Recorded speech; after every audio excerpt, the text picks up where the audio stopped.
ये राम ने दुनिया बनाई, सूरज को रोक सकते थे और इनकी औरत को रावण भगा ले गए।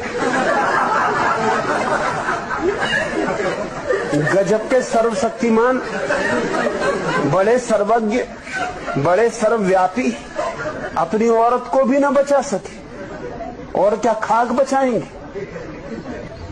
सर्वज्ञ हैं, सर्वशक्तिमान हैं, सर्वव्यापी हैं और सोने के मृग को खोजने चल पड़े। बुद्धू से बुद्धू आदमी को भी शक होता कि कहीं सोने का मृग होता है। और फिर सीता को लाया गया लंका से छीनकर, तो उसकी अग्नि परीक्षा ली गई।